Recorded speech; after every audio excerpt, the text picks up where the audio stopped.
Hello,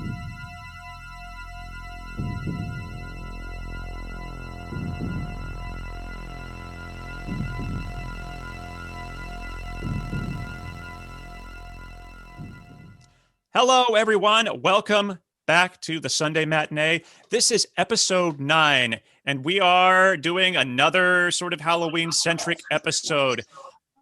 Tonight, I have with me the original crew returning from the very first episode. Sarah Moore is back with us. And Dea Osborne. It is so good to have the both of you back.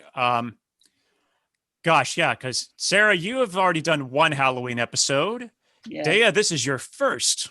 Yes. And I know you're not necessarily a scary movie person, but this duo of films we're going to be looking at tonight is right up your alley. Mm-hmm. So before we dive into these great films, we'll get some housekeeping out of the way. So, as always, we are on Facebook at www.facebook.com/truthinfilm. On Twitter at Sunday_matinee. You can email me with any questions, comments, concerns. Send in some trivia. I need more trivia to fisheyelensseesall@gmail.com. And if you're watching us, you've already found us on YouTube. So good on you there. So let's jump into some news here. It's been 2 weeks since I've done a formal episode, so a lot has happened. So I'm going to try and hit the highlights. First off, here in Washington State, restrictions on cinemas reopening have loosened a little bit. And this, unfortunately, came after Regal started shutting down all of their cinemas nationwide. So AMCs and Cinemarks, etc., are reopening. Unfortunately, there's still no new movies opening. So Tenet is still playing at a lot of places. Unhinged, I think, is magically, after about 2 months, still playing everywhere. So, if you've really wanted to go see Russell Crowe, this has been your golden age right here. And movies like Hocus Pocus and Nightmare Before Christmas, lots of fun family Halloween favorites are out right now. But I still don't think we should be going back yet. It is the fall season. Cases are on the uptick here in Washington State. Not as bad as other places, but it is happening. And we would like to have them going down again. And in general, just being inside with groups of people in the winter is pretty much how these things spread. So, yeah, hopefully we'll be going back to cinemas sometime next year. And also, as of right now, Wonder Woman 1984 is still on the schedule to open on Christmas Day. I'm super duper curious to see if that holds up. It is the only big tentpole film that has not been delayed out of this year. So, yeah. And I think I've said this once before, but if Wonder Woman is delayed, then that would make Birds of Prey the most successful comic book movie this year, which would really stick it to the trolls. So there's a silver lining to be had if that happens. So in other news, Quibi, the short form streaming service, is shutting down. Weeks ago, we talked about how there are too many streaming services, and now there's one less to deal with. This whole service was meant to sort of present shows you could watch on the bus on the way to work. Basically, it was supposed to be a mobile-centric service. But they launched right around the time that this little pandemic started and everyone was staying indoors. And you couldn't watch stuff. You couldn't watch Quibi on your TV yet. It was still just on mobile. So they had to change everything up. And it just didn't work out. Maybe one day in the future, something like that will work when we are a mobile society again. One thing that I read about that I thought was really cool about Quibi was they actually did film their shows so that you could watch them on your phone, either landscape or whatever the other angle is. But either way, it would actually fill the screen either way you turn it, which is really cool. So you're not getting any of those black bar nonsense and losing any of the screen. So that's pretty cool. So Netflix, you should adopt that little strategy for phones, and Hulu and everybody. So yeah. I upped the HBO Max just so that I could watch the West Wing episode, non-reunion special for the vote. And yeah, it's a little frustrating that they still haven't nailed down with Fire or Roku any kind of streaming. So watching it on the phone and then kind of casting it was the only way that you could do it. And of course, casting it, you get burps and things that happen. So I'm hoping that they can come together at some point because they have a good library of things, and it's one of the more expensive. One of the I think it's like $15 or something a month to stream that one. Ooh. So I hope they get that one up and running soon. Yeah, compared to Hulu and Disney Plus, especially, that's pretty steep. Yeah. Netflix is getting there though. If you pay for like their standard packages, a little more than 10 at this point, so they're getting there. What was I gonna? Speaking of availability of streaming services, this is for the gamers out there. So the PlayStation 5 is launching soon, and it has been announced that Netflix and Disney Plus are going to launch immediately on the console, and the media remote even actually has dedicated buttons for them, which is cool. They're not going to have Hulu right out of the box, though, which kind of sucks, especially if you're me, and gaming consoles are how you stream. I guess I'll have to keep my old PlayStation 4 and Xbox hooked up for a few weeks. Oh, well. Speaking of HBO Max, so we all know that Zack Snyder is working on a new cut of Justice League. So in the last 2 weeks, it's been reported that Jared Leto is going to be joining Justice League as the Joker, and Joe Manganiello. I'm sorry, I looked up how to pronounce the name and I already screwed it up. Is going to be joining the cast. He was already in the original cut at the very end in the little stinger as Deathstroke, which is a character that actually Deadpool is basically sort of spun out of for Marvel. So he's going to be in it now. I'm not as upset about Joe Manganiello coming back as Deathstroke, but I have been pretty vocal about how much I'm not a fan of Jared Leto's Joker. Even if it's better than what we got in Suicide Squad, it just kind of reminds me that Suicide Squad is a film that exists. And I'm not really a fan of him in general. I mean, I don't know. I don't think like being method is a good excuse to just be an ass to your fellow cast members. Yeah, the stories of like I think he like gifted Margot Robbie like a dead rat on set of Suicide Squad. It's like, okay, that's pushing it real far. So what do you think? What do you think about these two joining Suicide Squad? I know Deathstroke is probably not as big of a name for either of you because he literally only showed up in Justice League for like 5 seconds at the end.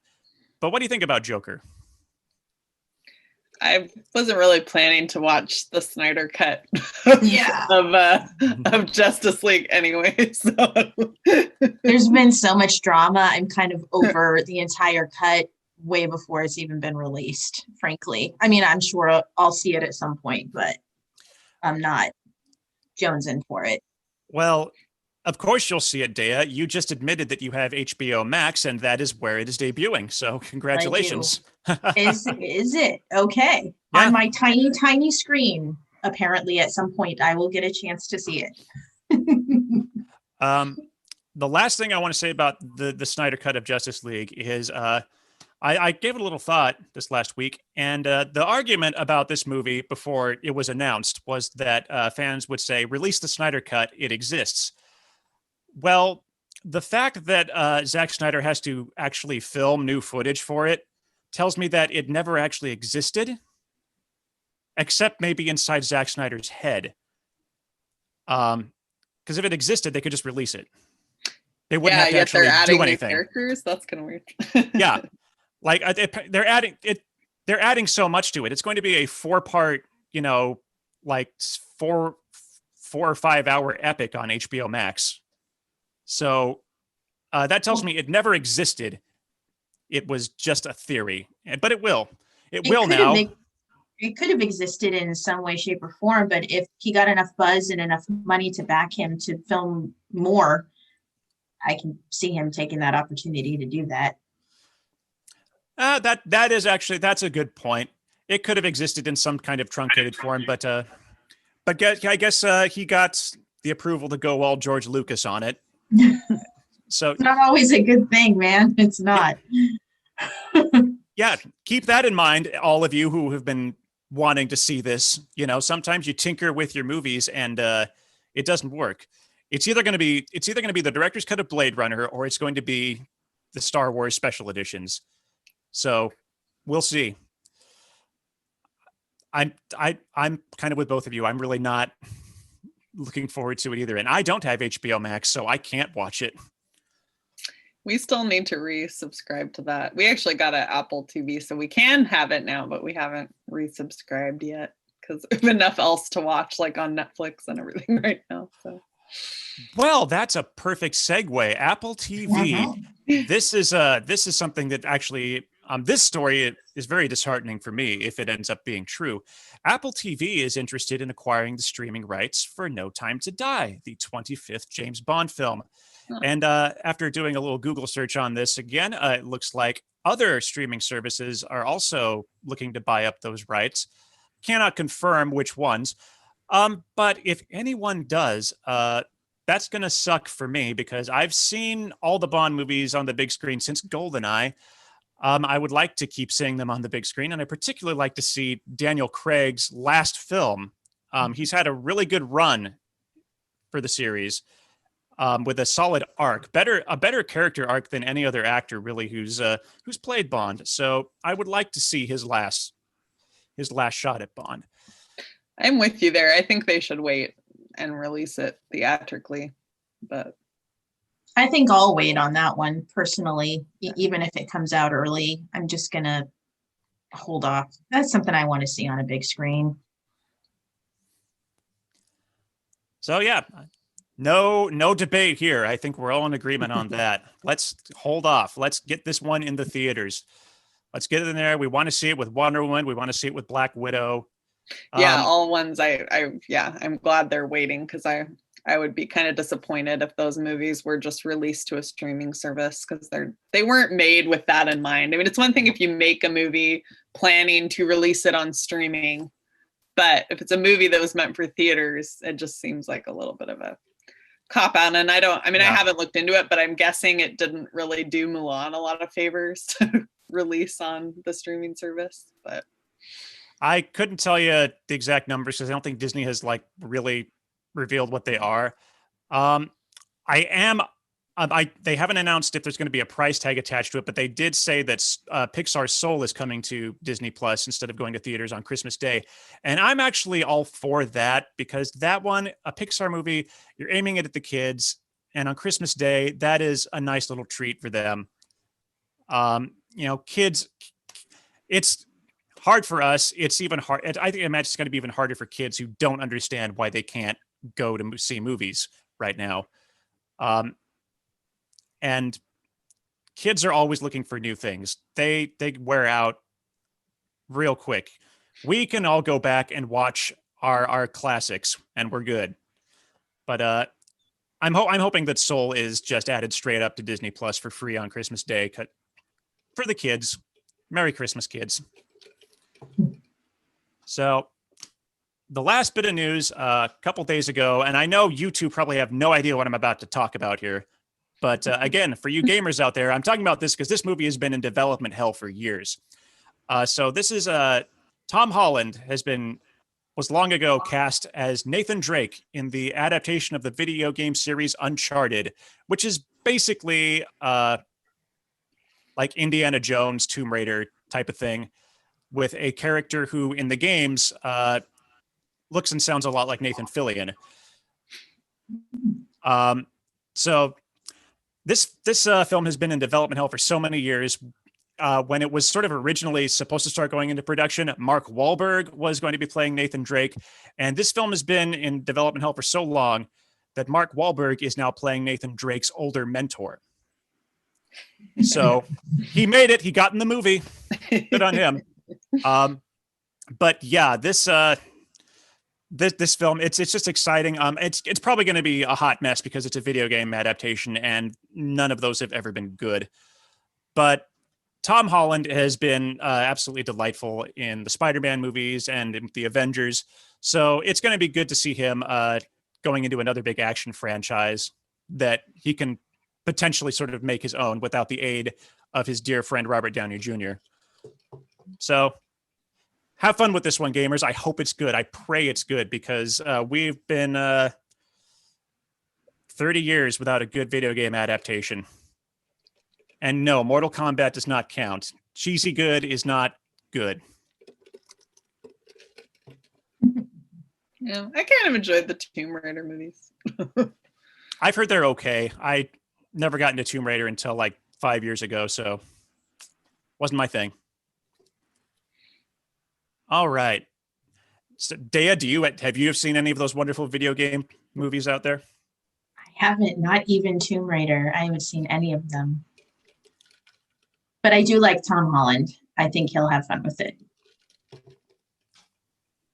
Here's hoping. All right. So I teased that we're looking at a great director tonight. And if you're watching this, you probably already know who it is, because I already created a little intro to this episode with pictures from the movies. So whatever. It's Guillermo del Toro, everybody. Woohoo! So we're going to be talking about Crimson Peak and The Shape of Water. And we could actually talk about any other of his movies, because a lot of them are appropriate for the Halloween season. He is a huge monster fan. And has done a lot of horror movies, is one of the best horror directors out there. Even though I would not call The Shape of Water a horror film, but it is a loving homage to the films that were made in the 50s, particularly The Creature from the Black Lagoon. But we're going to talk about Crimson Peak first, only because it was released first, and I'm a stickler for that kind of thing. So actually, 5 years ago tonight, I saw Crimson Peak in the theater. So what do you know? That was a little convenient. So Sarah, you saw it in the theater as well, right? Yes, I did. And Dea, I think I might have actually seen that at Cinebar too, but I can't remember. That would be a good Cinebar movie. Yeah. Mm-hmm. And Dea, you missed it on the big screen, correct? I did. Yeah, I borrowed yours the first time I saw it, because I am a Guillermo fan. And then also just the theme of it, the Victorian Gothic horror. I'm all into that. So one of the reasons I like these two movies is there is a very distinctive color palette for each one. And with Crimson Peak, they're not subtle about it. It's in the title. This is a film with lots and lots of red. Just from the get-go. Lots of red and white. Yes. Red and white and black, which is interesting because those are like the alchemy colors. I did not know that. So yeah, actually I appreciate that you brought up the black, because just rewatching it recently, I noticed more how there's some great scenes in the beginning with I was about to say Tom Holland. No, wrong. Tom Hiddleston and Jessica Chastain, where they are just obscured in the shadows. That's brilliant. Guillermo del Toro's films also are always just beautiful to look at. He did not have his traditional cinematographer Guillermo Navarro on either of these films. Strangely enough, he had. Hang on, I had it. Now I've lost it.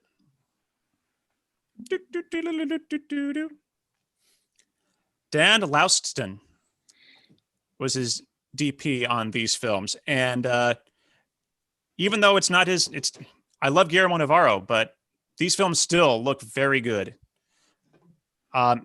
Especially, I think I'd give Crimson Peak the edge in the cinematography department, but again, that's mostly because of the period it's set in. Yeah. It's much more beautiful to look at a Victorian manor house than it is a grimy science place. what would you call a science place? I don't know. A lab. A laboratory. Lab. A lab. Yeah. A grimy lab. So yeah, what are your favorite visual moments from the movie? From Crimson Peak. I think just one of the visual things I love in that movie is the house, how it has the roof that's rotted away in the like center of the house. So stuff is always falling down through like the center of the house. Which I think is really cool. And I think also just how the red from the clay that leaches through the snow, like you see it kind of become more and more red. And then I feel like that's similar to like at that, like at the end when her white dress is getting like more and more red. Mm-hmm. Actually, I was super excited when I first heard about that movie because, well, Tom Hiddleston, he's like my secret movie boyfriend, and B, because I had heard that it was a little bit Bluebeard inspired, which is a fairy tale I've always been pretty fascinated with. Yeah, and so I was like excited to see what Guillermo del Toro was gonna do with like a Bluebeard inspired tale. But the cool thing with the red is that in the Bluebeard fairy tale, it's all about, she's given these keys. I don't know if you don't know that fairy tale. It's a woman who marries a man who kind of takes her off to this house, and then he goes off on business and he gives her his keys and he says, you can do anything you want. You can go anywhere in the house except for the room that this key opens. You can't go in there, like you're forbidden. So of course, that's like the room she wants to visit. And she goes into that room and finds all his previous dead wives and drops the key on the floor and it gets blood on it and she can't get the blood off the key. And he comes back and he sees that there's blood on the key. And so he's going to like kill her. And then there's kind of various different endings depending on the version. But fairy tales are awesome. Yeah. That is so dark. Yeah, no, it's crazy. And I love it because it's like, you can tie it to so many other. It's obviously not one they've been able to make into a Disney movie because it's like pretty dark. Yeah. But it's cool because it like obviously like there's kind of allusions to like the Macbeth story there with the can't wipe the blood off the hands.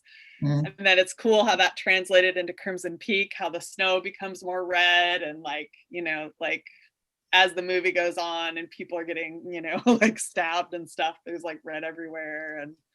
And yeah, so that was like what made me really excited about that movie when it came out.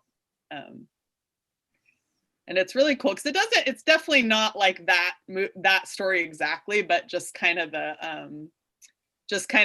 some of the visuals that remind me of that are really cool. I was interested to research and see what his go-tos were on the creation of this because there are a lot of similarities. The key being poisoned by the liquid in the glass. It's tea in this movie, coffee in Notorious. It follows a lot of Notorious Hitchcock's point for point, including the previous lover or other love interests coming to try and save her and take her away. And it's interesting that never made it in his list of anything that they're pulling up. They're all horror stories that he was pulling up. And so I wonder how much is in his precognition of just growing up on movies, watching movies, and how much is in that, reading the fairy tales. Clearly he is drawn to these kinds of stories. So how many of those are just embedded in his psyche and then come out and he's not even completely aware of where this beat came and that beat came.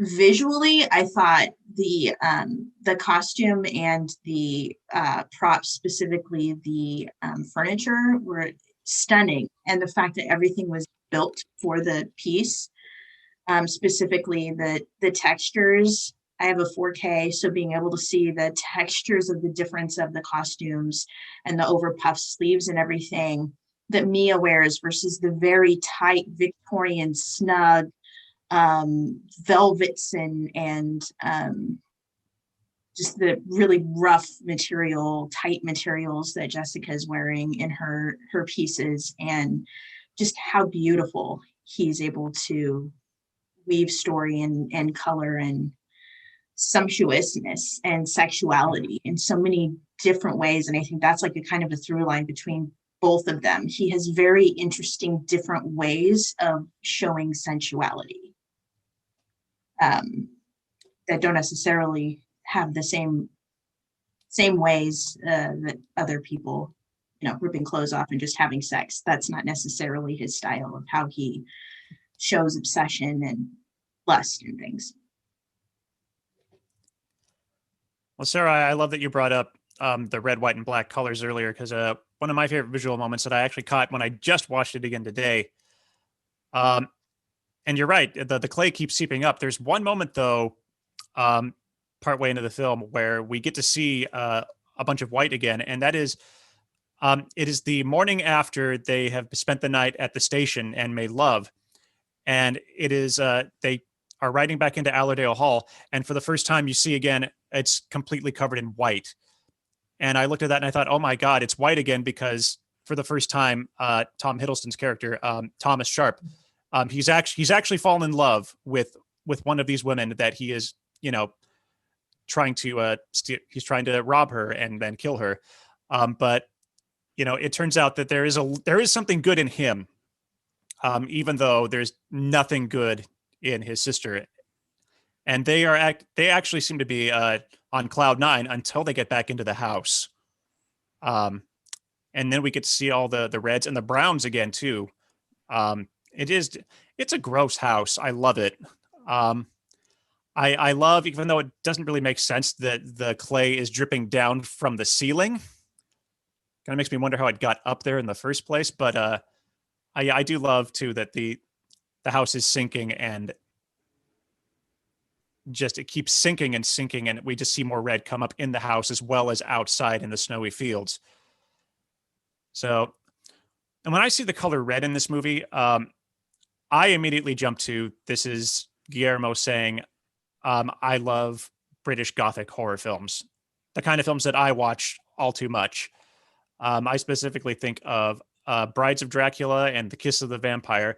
Interestingly, two of their Hammer's vampire films that don't have Christopher Lee in them, but do feature a lot more of the seduction, the aristocratic vampires who are seducing these young men and women. Of course, this isn't a vampire film, but Tom Hiddleston may as well be a vampire. I mean, he was a... Yes, I still need to see that movie. And my goodness, just to see Tom Hiddleston,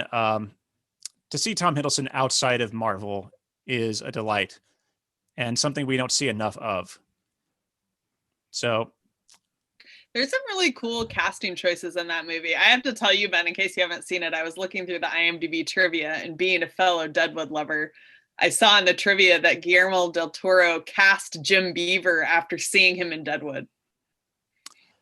Wow, that's cool.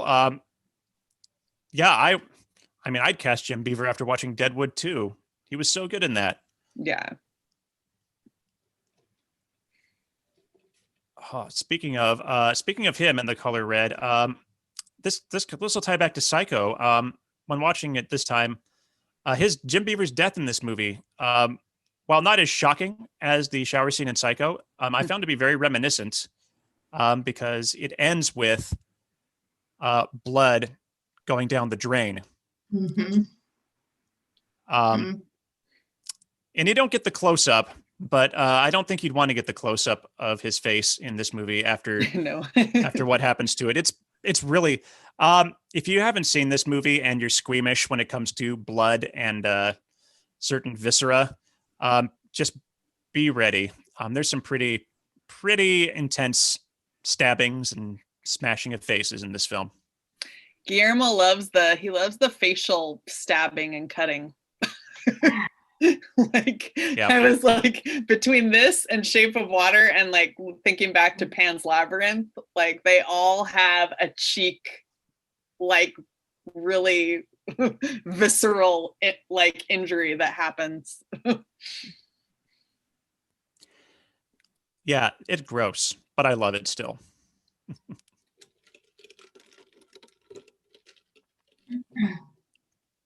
I love this as a ghost story, but the ghosts they play just the right role in this film, in this story, period. And she said, Edith says it very early on regarding her own manuscript. It's not a ghost story. It's just a story with ghosts in it. So it's a perfect setup. And you don't see that enough, ghosts sort of as guides, because that's what they are in this film. They're all guiding her. And and protecting her kind of too. And, yeah. It just doesn't feel like it because, of course, these ghosts are representative of how they died. And they all died violent, horrific deaths. So it's not fun when when your protector looks like they're going to kill you. Starting with your mother. Mm-hmm. Yeah. Oh yeah, and this film actually does, going back to the white. It starts with a snow-covered field with the black on white with the funeral procession at the beginning. And then we get to see that all over again after her father passes away. And I love that this film does not, for the most part, just use very simple cuts. It's very, very classically filmed with its transitions, and I love that. It feels a lot like an old horror movie that way. Mm-hmm. I have a cat at my leg.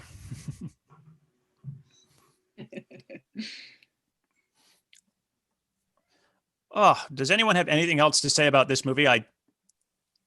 Again, my itinerary for this episode was not as specific as I wanted it to be.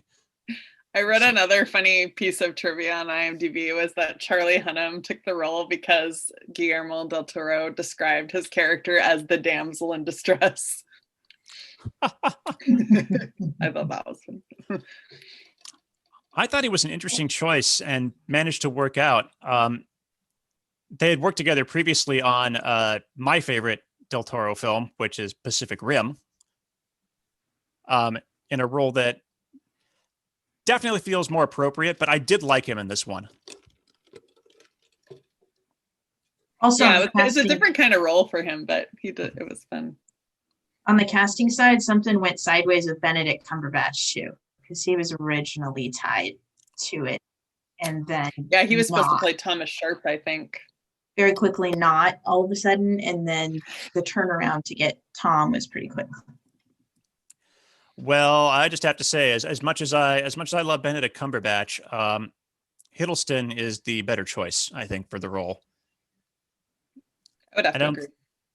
I think Cumberbatch, I'm used to him as Doctor Strange and as Sherlock Holmes, and is coming off as a little bit more heroic, even in his non-franchise roles. There's something that just feels inherently good about him. Whereas Hiddleston, you can just look at him and there's a darkness to Hiddleston. He's a little more ambiguous. He rides the line between the two. Yep. What do you think about how high Jessica played? Like how far Mrs. Danvers-esque she went in that? Oh, I love Jessica Chastain, and this film was basically released like around the peak of her. I won't say her career is fading, but like this was around the same time as The Martian and Interstellar, and only a few years after The Help. And gosh, and Zero Dark 30. So like this was 2 years after Zero Dark 30, I think. So yeah, this was like she would like. If you didn't know who Jessica Chastain was at that point, you were, living under a rock. And I think she kills it in this film. Pun intended. I don't think she goes over the top. I think everyone is right on the money in this film. I feel like her and the way that the ghosts are portrayed, the art direction of how they decided to go with them really showed you exactly where we're supposed to be placed in that, not kitschy, but in that very specific period, that dark Gothic kind of feel. So it gave us that extra heightened, like I said, Mrs. Danvers at the height of that, Rebecca villainess feel. So I really liked it, and I imagine she had gobs of fun playing that. Oh yeah, this had to be a nice change of pace for her, having just played scientists in 2 outer space movies. Yeah, in 2 years. Just really cerebral characters, and then to be able to just go, just like emotionally, just throw it all out there and go for it, and look awesome while you do it. Like, why not? I think I read that she was originally offered the Edith, but she was more interested in playing the other character. Because I would too. I would totally rather play that. Yeah. Way more twisted. Yeah, given the choice, I will always take the more complex character over the hero if it's a good role, for sure. I love that she is tied to the house to the very end. It's very sad to think that she's probably going to be sitting in that piano until that house sinks into the ground, waiting for Thomas to come back, and he's not going to anymore. He has finally allowed himself to be free of the house, which I do have to say, if I were in Edith's shoes, the second I walked into that house, I probably would have turned around. Oh yeah. There's a hole in the roof. Come on. It's beautiful in a film, but it's very impractical in real life. Yeah, especially when you're surrounded by snow. I'm thinking about how cold it must have been in there. And there's like a big pile of snow, like in the hallway. It kind of felt reminiscent. Also, it kind of also felt reminiscent to me of Giant, the movie with is it James Dean and Rock Hudson and Elizabeth Taylor, when Rock Hudson brings her to his giant freaking ranch in Texas, and there's nothing for this is it. This is it. You have no way out. You have nowhere to go, and you just have to make do. And she's so out of water here, trying to figure it out. So there were a lot of places where my brain was going and tying on to different cinematic moments of things, that it was really cool because it is a period film, but then it also was tossing my head back to all of these old movies that he must have seen, or I don't know, maybe read a lot of screenplays, or just, years of studying and watching films just in his blood. It's just there. It's part of his storytelling apparatus now. I would believe that Guillermo has definitely done his research in terms of just watching all the classic films. He clearly has expressed his love for the old Universal monster films and the Godzilla films that I love, but he has to, he has to have seen Hitchcock and everyone else to be able to just visually do what he does. Oh, I had a thought. Oh, what's your thought? I lost it. I lost my train. My train is derailed. So I'm going to go back to a couple episodes ago when I did The Lighthouse and the Thing. I was watching this and thought, oh man, this actually would have been a good third film for that episode, because once I actually get to Allerdale Hall, it is another film about isolation. Mm-hmm. As you pointed out, they're out in the middle of nowhere. And it's just the three of them together in that house. They're trying to play it cool, but you can tell the entire time that Lucille is ready for this to be over with, is ready for Edith to be dead and to have her money. Mm-hmm. So yeah, that actually, yeah. I should have made that a 3-fer. Oh well. Meh. We wouldn't be here now if I did. So let's move on to The Shape of Water, a slightly more recent film, 3 years old, about this December, and the Academy Award for Best Picture 2017. And I know there's a little bit of controversy behind that. I have some friends who recently had rewatched Get Out and were like, why didn't this win? Why did Shape of Water win? Blah, blah, blah. And I had to get on there and defend it. You know, I've seen both of those now and they're both good. So yeah, don't knock Shape of Water just because. And also award seasons don't matter. You love the movies you love. You love the movies you love. I love Get Out. I think it's an amazing movie, but I also feel like Shape of Water is just, it's got more of the film elements like at their top notch. Whereas I think Get Out's much more about the story and the acting.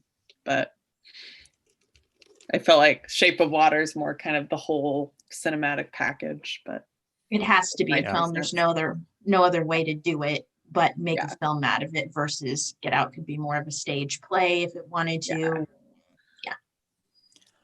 So getting out of the Get Out conversation, I'm back on track. This film also has a very distinct color palette, which is mostly highlighted by the color green and a little bit of blue as well. But also red when it has to be. The green and the blue really actually highlight the red when it comes into play. And in this case, it's not clay. It is almost exclusively blood or Jello. Or her.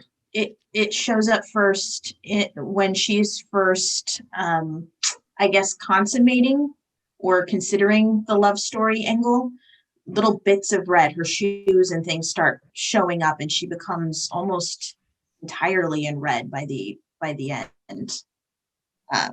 To give her that pop, which I like too. See, Daya, this is why I like having you on the show, because you would notice the costume stuff much more than I would.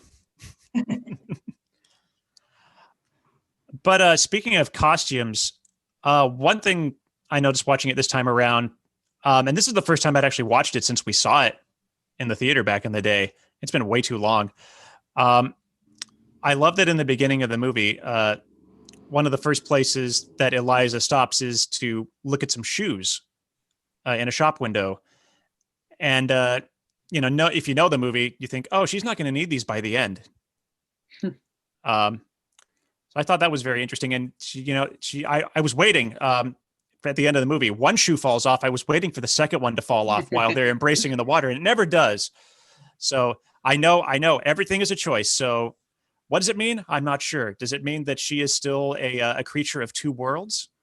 Perhaps. We'll never know. We'll never know because there probably won't be a sequel, and it doesn't need one. We're good. No, I like his kind of ambiguous. It's interesting. I kind of almost for some reason really see Shape of Water as a companion piece to Pan's Labyrinth in some reason, and I think it's because I feel like that I like the ambiguity of the ending where, is it the fantasy ending where she's goes in the water to live with him, the girl returns to her family in the fairy tale kingdom, or is it like they died, I like the ambiguity of the endings of those two movies. Well, and it also definitely, I think, is a good companion piece to Pan's Labyrinth because both of the creatures were played by Doug Jones, who is brilliant at what he does. It's like him and Andy Serkis. They have these special body awarenesses that like other people don't have to be able to be that covered or that animated and still express so much emotion with their bodies. It's amazing. Yep. And I feel like Hellboy was like him warming up for this because he was, if you've seen Hellboy, Doug Jones played Abe Sapien in both films, even though he didn't voice him in the first film. And he was actually also in Crimson Peak. He did the motion capture for most of the ghosts. So those two are just inseparable. Whatever Guillermo del Toro has got cooked up for us next, I'm sure that if it's got some kind of weird creature in it, Doug Jones will be the one bringing it to life.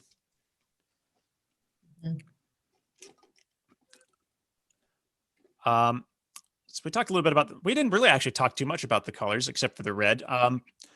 But this movie is green to me because it is, again, a love letter to a monster that we have never actually seen in color. It's been in black and white for several years, but we simply assume it is green, and that is the creature from the Black Lagoon. And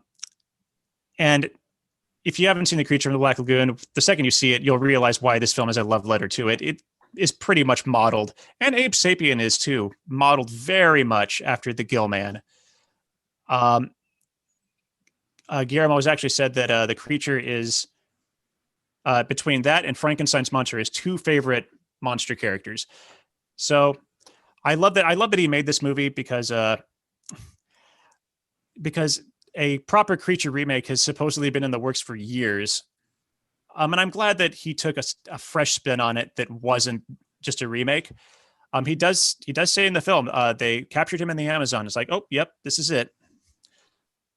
But they really pushed the love angle that they hint in the creature films that it's a lonely monster and is seeking companionship, but it's the 50s, so it has to be a monster.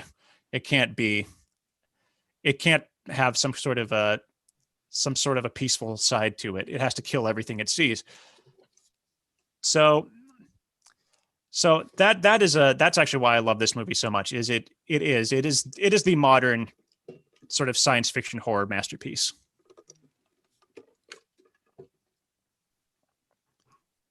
And it actually turns that genre on its head. You see in this film what being a white middle class family was really like versus how it was portrayed in 1950s movies. Michael Shannon gives a hell of a performance as the real monster in this film. Because if this story had been told in the 50s, he would be the hero. Mm-hmm. And the monster would be the monster. So I really appreciate that they took that angle. And yeah, because he tends to do that by and large. His monsters are never the actual monsters. It's mankind that is always the worst predator. Yeah, I would say that's another thing it kind of has in common with Pan's Labyrinth too. Like the real monster is I think it's like a general or something. Even though there's some horrific like fairy tale monsters in it too, they're such a small part. But like Pan himself, definitely like it's the real world that's more horrific.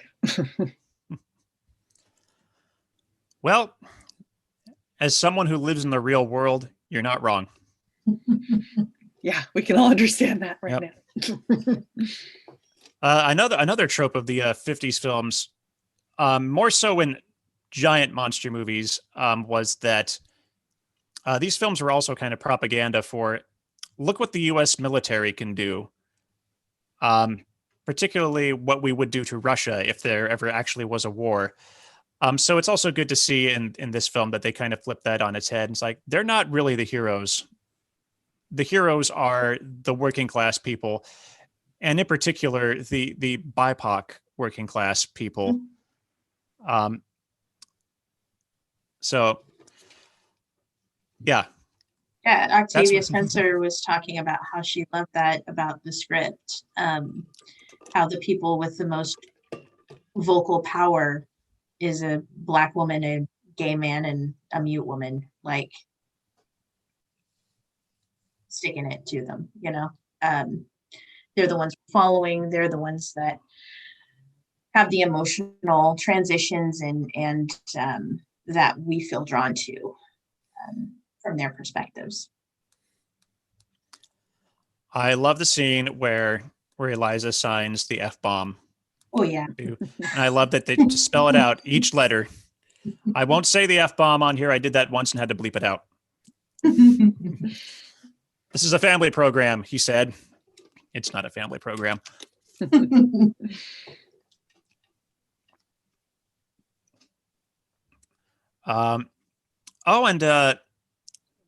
It's hard, it's a little bit easy to forget that Michael Stuhlbarg is in this film as well, as the Russian scientist, and he just gives such great performances, such subtle performances, and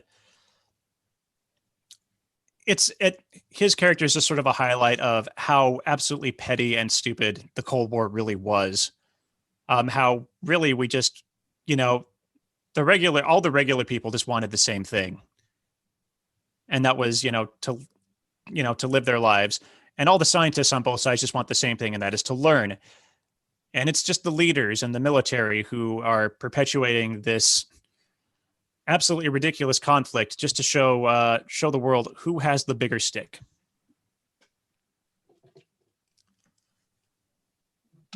So some things never change. Yeah. And I think that's the reason why, even though this film takes place in the 50s, it was made now, because our leaders, I'll just shut up. Anyone who's been watching this podcast since the get-go has kind of figured out the way that I lean politically, as well as most of the people I have on here. So we don't need to get any more into that. He has a Clark Gregg feel about him. There's just a comfy, honest, I don't know. I really enjoy him as an actor in the little blip pieces that I've noticed. Oh, it's that guy again. He's one of those that guys for me. Which one? Michael Stuhlbarg. Yeah. Yeah, I also love Richard Jenkins. He's another good character actor that turns up here and there. Mm-hmm. He's always really good. Oh yeah, I love his obsession with the key lime pie, and you think it's about the pie, and then you finally get to realize, the pie is just an excuse. Mm-hmm. And I love the scene where he takes the pie and puts it in the fridge, and you realize, he's been doing this for a while, a long time. Yeah. But and everybody who takes a bite is just like, yeah. And I'm glad that he lived through it, because his character would have been an easy candidate to kill off, either by accident with the creature killing him, mm-hmm. or you almost think he dies at the end too. Because except he's the storyteller. That's true. Yeah. But this is a fairy tale. You can be dead in a fairy tale and tell the story. That's true. That's true. Yeah. I love that this is a fairy tale too. Mm-hmm. Like, Crimson Peak doesn't feel as much like a fairy tale, but it also they're both fairy tales. I'm gonna go back to Crimson Peak for a sec. I love how that film is sort of introduced as a book that opens up, and then you realize that it is the book that she has written by the end of the film. Yeah, Crimson Peak definitely has a very fairy tale feel, because there's a lot of very dark fairy tales. Yeah, the grim kind of side of it's like tales. A grim fairy tale for sure. Yeah. Yep. Because, man, when you get into your high school and college years, you start to realize, these fairy tales are not as delightful as Disney made them look. This is the real deal, people.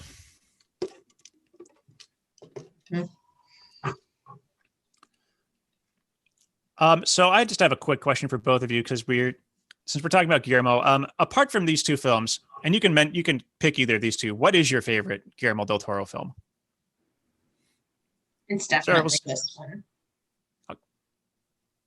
Yeah, I saw it 5-6 times in the theater.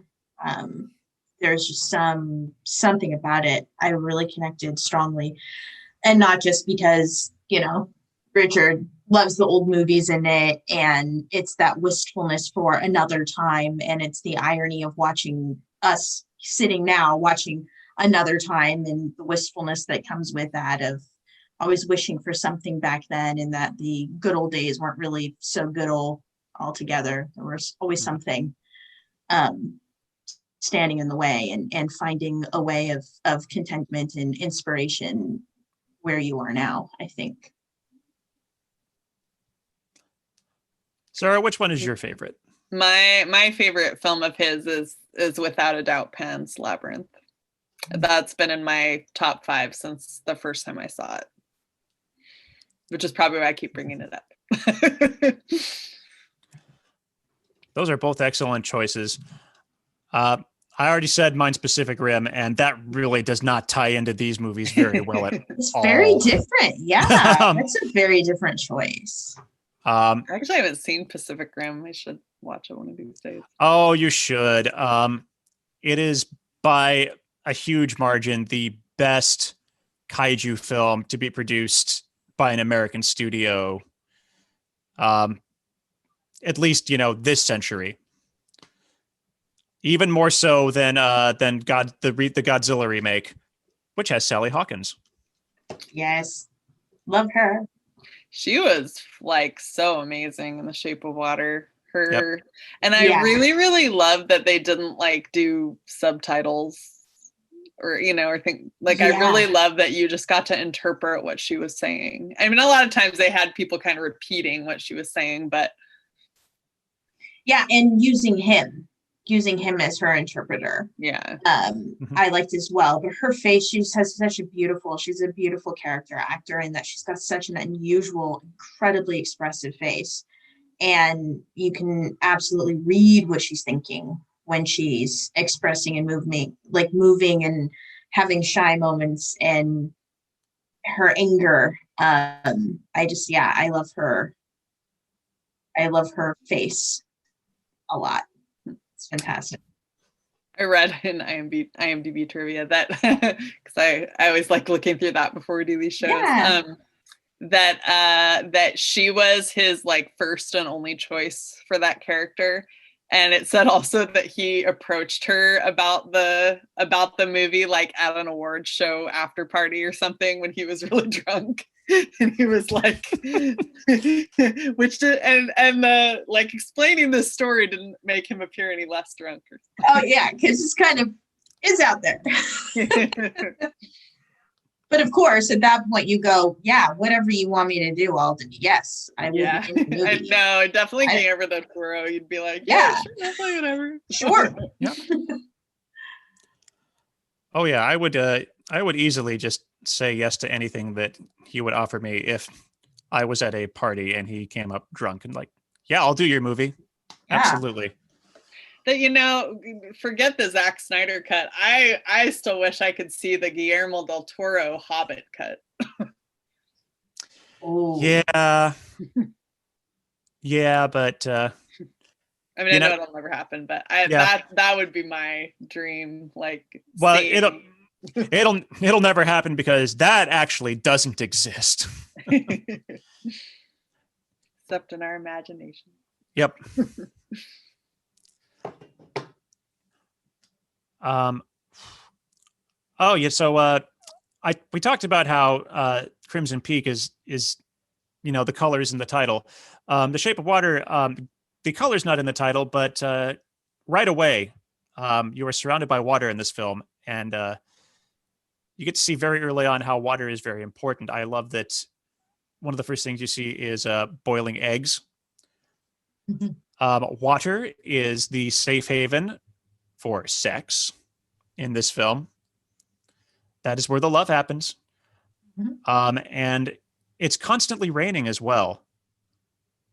Except for that dry spell as soon as they get him out of the lab and they have to wait for the rain to show up. But water is everywhere in this film, and it's very important. And I wish I had the poem, but the poem at the end is absolutely beautiful. That really drives home the whole meaning of this title, and it is that you are all around me, and your love surrounds me. It is just it's just a beautiful film. So, I'd say it's actually a really good entry level Del Toro film. If you have not seen any of his films, this is a good starting point. More so than Crimson Peak. And probably a good primer for. It still gets a monster in. It still gets his visual styles in. It still gets his characters, actors in, and his script work. And yeah, it's definitely and a few cringy scenes, scenes. Yeah. Chewing off a finger, and so you have some of those intense. The fish hook. All the times I've seen it, I've never been able to actually watch that part of the movie. Just can't do it. Yeah, that is pain. That is absolutely painful. I do also love the tongue-in-cheek humor of the stupid passcodes between the Cold War, the Russian Secret Service people, of how they're just not, it's just not aligning. It's just not freaking working. Of like, I'm saying it, but you can't hear me. But what's the code? It's so ridiculous. Why are we doing this? Why are we meeting right here where everybody would know where we're meeting? It's just the obtuseness of the situation. So I think there's a lot of political commentary in that as well. Just the ridiculousness of the situation, the ridiculousness of, yeah, we're full up. You can't sit here. If there's nobody here, of course we can sit here. Well, that's not what I mean. I mean, go away. Well, then say what you mean. But no, you're going to hide it underneath. So I really like those moments as well of poking at that, historically speaking. Yeah, like you said, it is the happy family living in a house in the suburbs with a white picket fence really is an illusion. And this is not the only film to deal with that kind of illusion. We've definitely looked at how not cool that era was. I'd love to do Pleasantville at some point if you ever bring that. Yeah, I was just thinking about that movie. It's freaking beautiful, and it definitely plays with that. That's a great movie too. Mm-hmm. And well, speaking of movies that deal with both black and white and color, we haven't even talked about the dream sequence in this film yet. Fred Ginger. So yeah, the one time this film actually does do black and white, and it's so beautiful in 4K. Not to brag, if you're out there not watching this movie on a 4K display, but oh my God. We'll get you there, Sarah. We'll get you there.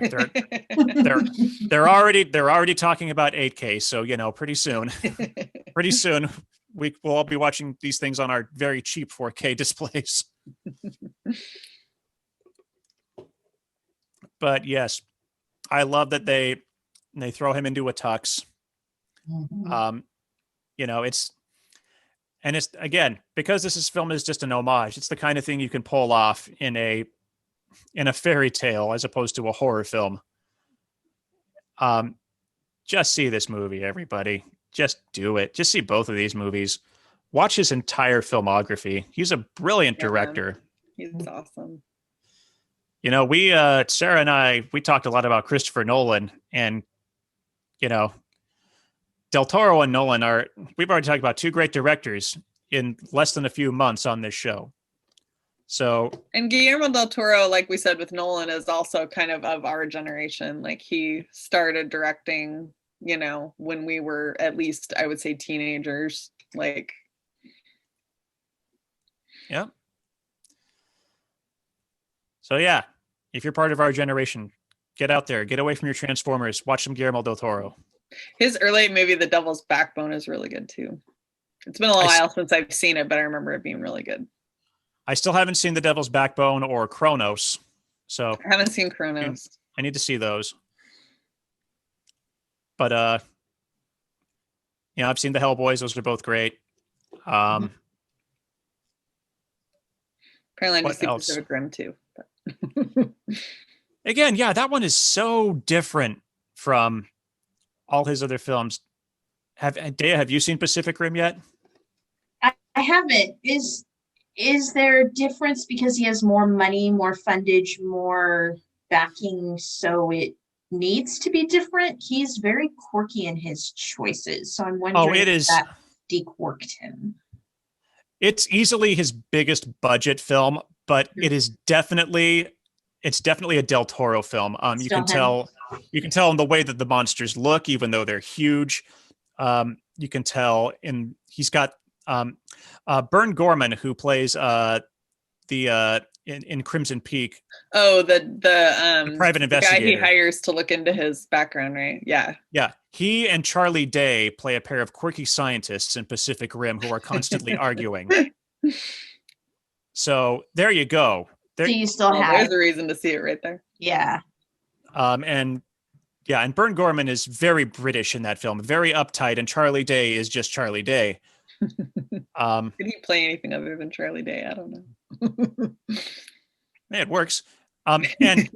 And Pacific Rim has Idris Elba, so Oh, hey, sold right there. Yeah. So yeah, on it. I mean, I feel like it kind of fits in, like, to his, Guillermo del Toro. I would say most of his movies are kind of very like homage to other types of like classic films. So in that way, it kind of makes sense that he made it. But he seems to be so intimate with like his artistic process, and if he had that much money and that much, he would have had to let go of some of that at some point. But if it's still him at the core, I'm all in to see that for sure. The only thing I think that he didn't really. Oh, nope. I didn't think that he had. I was involved in any of the writing, but he did co-write the screenplay. So it is very much. Good. Okay. So yeah, we've talked a lot about Guillermo del Toro, and because episode 10, which I've already filmed, is a ludicrous 3 hours long, and I'm going to have to edit it down. We're gonna make this one a little bit shorter. Keep it under the 90-minute mark so that I don't stress this audience out, because we've had a lot of episodes go way long. But that's what happens when we love movies. Mm-hmm. Apparently, it works better to kind of do the episode around one or two movies. Yeah, it's hard to cover a lot. And you say that, Dea, or you say that, Sarah, because we had the long Christopher Nolan episode with all of his movies, but Dea and I talked about just Psycho, for 2 hours. A while. Yeah. We basically did the movie play by play. It really kind of just depends on the movies you're talking about. Mm-hmm. So with that being said, let's move on to trivia. I've got some fun Guillermo del Toro centric trivia this time around. So let's see. When last we left, Sarah, you are still at 3, and Dea, yes. Not even on the board yet. You know what though, Dea? You're in good company. Almost no one has gotten trivia right on any of the Halloween episodes. So tonight's question is submitted by me, because I keep forgetting to ask people to submit trivia questions, or they just don't, because we don't have a huge audience yet. But that's okay. We'll keep doing this because we're having fun. Yeah. What else we got to do in a pandemic? Damn straight. So, we've talked about kind of how Guillermo del Toro kind of works on his schedule. So Guillermo del Toro frequently drops out of projects, or he's offered projects that he has to turn down so that he can do his thing. So of the following 4 films, which film was he never at any point involved with, asked to direct or anything? 3 of these films he dropped out of or turned down. 1, he did not. Which film is it? Is it A, Doctor Strange, B, The Hobbit, wink, C, Harry Potter and the Prisoner of Azkaban, or D, Halo, based on the popular video game franchise? I think you already answered. I think you already know one of these questions is wrong because you answered it in the episode. It's okay. These things happen. So, Day, I'm going to go your way first. Can we have them one more time? Doctor Strange, The Hobbit, Harry Potter and the Prisoner of Azkaban, or Halo? I'm going to say Halo. Sarah? I'm gonna guess Doctor Strange. Congratulations to Sarah. You are now on the board. You're now even higher on the board with 4. Yep, it was Doctor And the Strange. first person to do the Halloween set. Yeah. I knew Hobbit and Harry Potter and the Prisoner of Azkaban. I wasn't positive about Halo or the other one, but Yeah. It should be noted too, the PlayStation 5 is technically 8K ready, which I hadn't even heard there was another K. This is bumming me out. I literally just bought a TV. Like literally just bought one. don't worry about having to upgrade to 8K. It is, Sony's ready for it, but it is not going to happen anytime soon. Okay. 4K well, and is it still sounded expensive. like if they do upgrade to that, there's not gonna be any like hard media if they're looking at getting rid of analog media. Oh yeah, I will never give up. You will have to pry my Blu-rays out of my cold dead fingers. It's never happened. I still have a VHS player because I still have childhood VHSs I won't let go of. You know what? This is a great continuation of episode 2 right here. So Dea, you weren't here for that, but Sarah was. So yeah, I'm not going to worry about having to go discless anytime soon. I do think it's going to happen in my lifetime. Which sucks. But you I like still my have discs too. you'll still have the option. I mean, look at record players are cool again. Remember when that was just like, God, I want a CD player so bad. So it'll come around. We'll be the cool vintage kids that I had think our there will library. definitely be a market for collectibles, probably. We talked about this before on that second episode.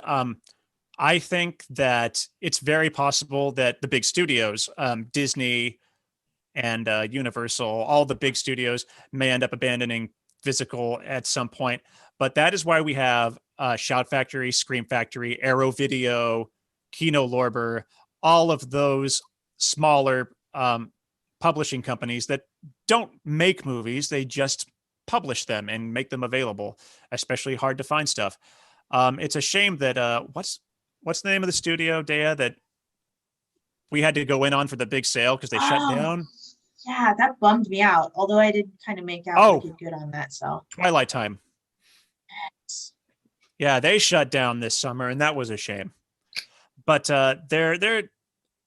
I think, Sarah, you're right, and I think you're both right. There's always going to be a market. It's just going to be a niche market at some point. Yeah. So, I mean, there's still people selling laser discs on eBay, I'm sure. So that should about wrap us up. We went a little bit over because we had some fun talking about me bragging about video games and 4K resolution and all that fun stuff. And yes, damn it, we will try to keep our physical media going for as long as it is possible. Yeah. Because as I said before, way back, as Sarah and I both pointed out, you're just buying a license when it's digital. Yeah. And they can pull that license anytime. So don't depend on Amazon to keep your digital collection alive for all eternity. Isn't that a great note to end on, everyone? It sounds so bleak. Yay! All right. So episode 10 will also be dropping later this week once I get that beast edited down. And there will not be an official episode for the week of November 1st in observance of this very important, thing going on that week where we're all going to be glued to our televisions or our laptops or our phones, constantly checking what may be doomsday. So if we happen to, because you're gonna go vote, all of you. Yes. Vote. Already did it. It's done here. Yes, vote.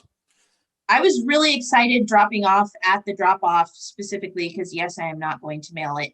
That there were a line of cars waiting to drop it off along with me. That made me very happy. I do miss the stickers also. What's with the printed little you voted slip? I can't wear the slip. What do you want me to do with this? I know they should really like mail one in your mailer ballot, in my opinion. But not that hard. Give me a sticker. A little sticker in there. Yep. I voted, and I really love that in Washington you can check the status of your ballot online. That is very cool. So mine's been counted. I'm great. So on that note, everyone who has been watching the Sunday election special, have a good evening, and we'll catch you sometime later in November, as long as Doomsday doesn't happen. Night, everybody.